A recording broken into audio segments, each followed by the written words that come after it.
Catching here on the Field of Legends is the legendary Josh Gibson. Ready, shows, where they at? Sold out, to the world, get the bag, get the money. Whom many would call the Black Babe Ruth. But there are others who saw Josh swing that big bat of his who would call Ruth the white Josh Gibson. Gibson was incredible. But Josh wasn't just a great power hitter. Josh was a great hitter with power. Lifetime batting average of .354.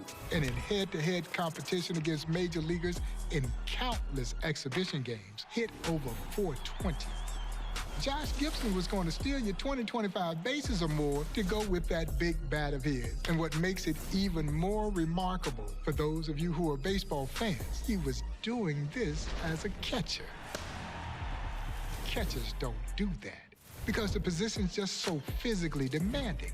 It beats your body up. Well, Josh wasn't a good catcher. He was a great catcher. Rifle arm. He was throwing guys out from the crouch back in that era. Big, powerful forearms, big, powerful thighs, trademark rolled up left sleeve, and great eyes. A 100% certified slapper.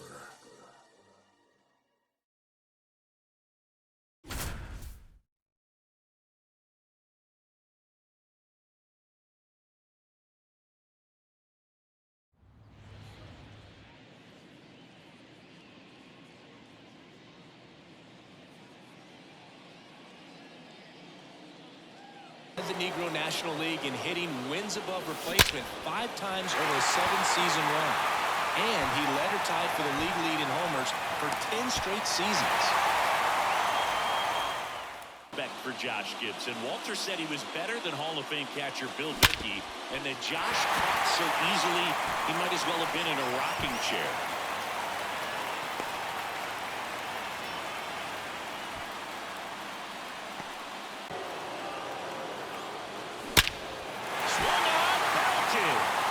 Will turn and watch it fly.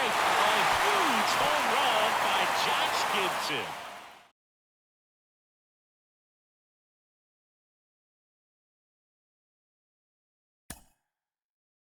Well, as some of you may know, night baseball originated in the Negro Leagues in 1930. And I guess you could say we owe it to night baseball for us landing on a phenom named Josh Gibson. As the story goes, the Homestead Grays catcher Buck Ewing broke his leg tripping on the guide wire that held the portable light system into place. Judy Johnson goes into the stands and pulls out a young Josh Gibson.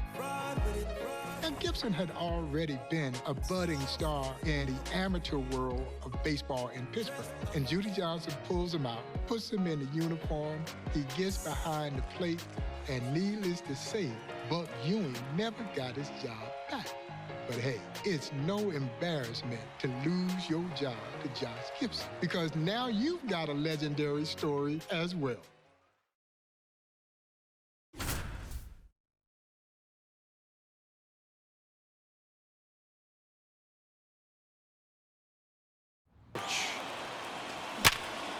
In the air, right field, Smith. A long run for this one, and it bounces off the foul.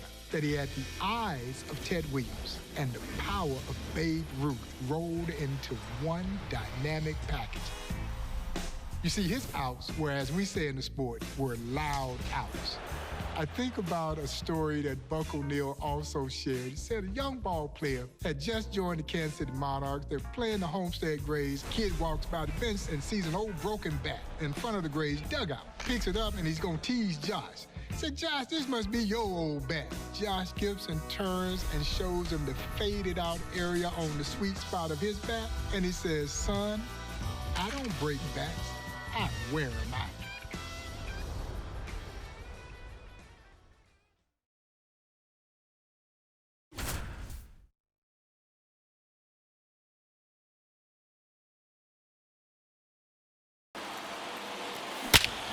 Worm burner into the outfield for a knock.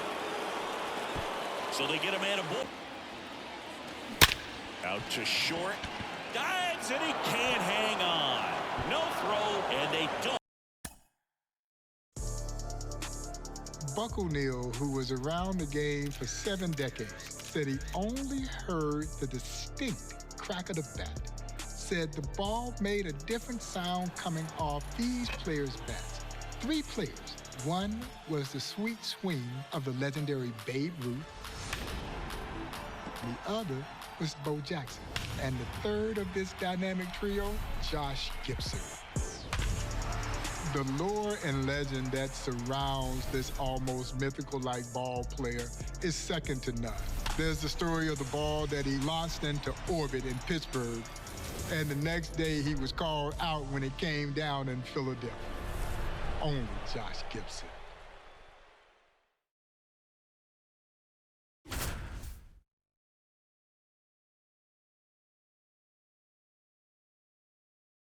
Hit 18 homers. That was more than 7 out of the other 8 teams in the league hit all year. And that's a base hit. So a man aboard now with 1 away.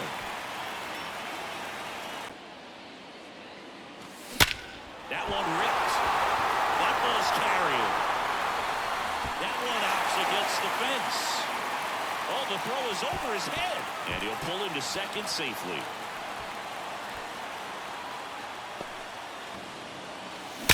Hard grounder into the outfield for a knock. So the go-ahead run is on base with a knock. Gibson's power was extraordinary. In 1936, the power-hitting catcher hit 84 home runs in a single season in 170 games against all levels of competition. He is still believed to be the only man to ever hit a ball completely out of Yankee Stadium. He hit one in the Polo Grounds that they estimated to travel over 600 feet. That's the kind of power that we're talking about. He could check swing and hit the ball out the ballpark. They don't measure sections of the ballpark where Josh hit balls. No. They look at landmarks. They say, you see that tree over there? Josh hit one over there. You see the barn over there? Josh hit one over that barn. You see those train tracks? Josh hit one over the train tracks. It was power personified. Josh Gibson, did he really hit a fair ball out of Yankee Stadium? Yes, he did. Josh was one of those superhuman people like that. You want me to tell you the truth?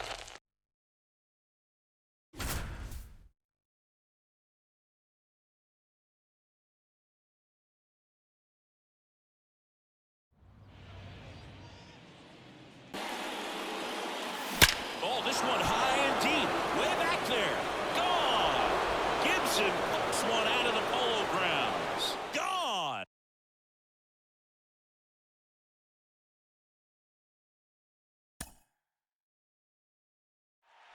The year is 1942, and it's not any old game.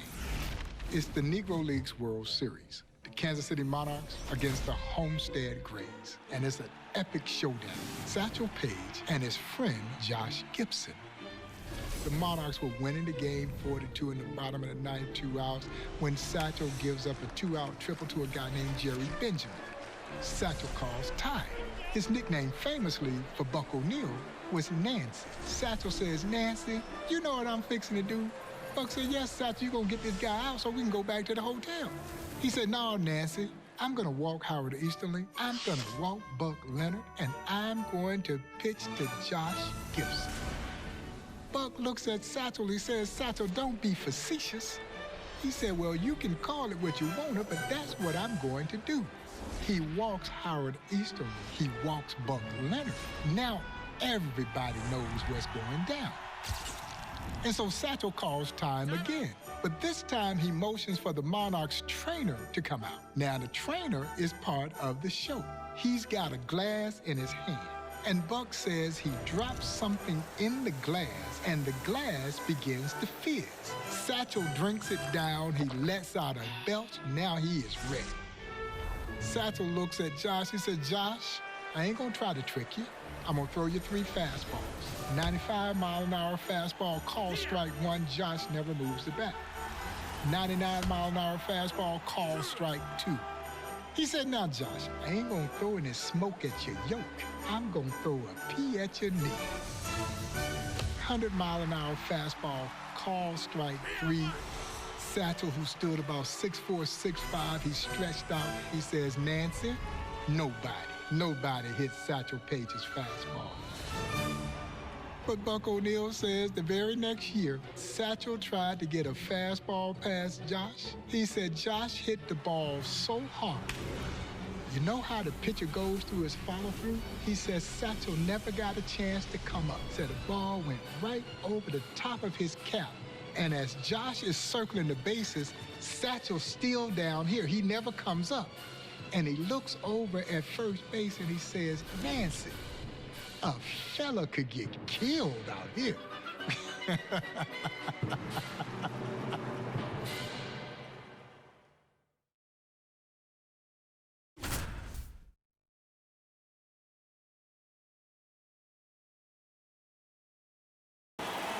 Satchel with the 2-1. Hammers that one deep left field and forget it.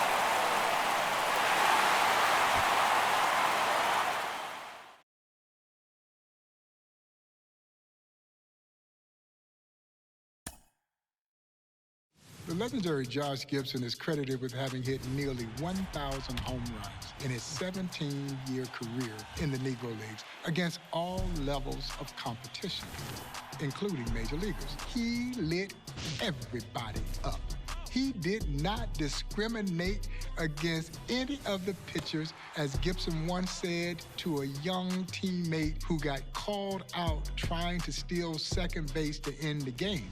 And Josh comes over to him and he says, son, what were you thinking about? He says, Josh, I was trying to get in scoring position.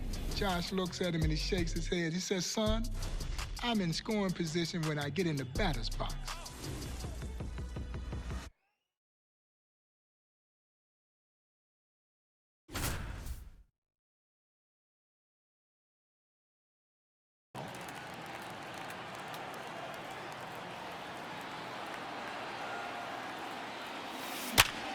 Swing and a high fly ball down the right field line.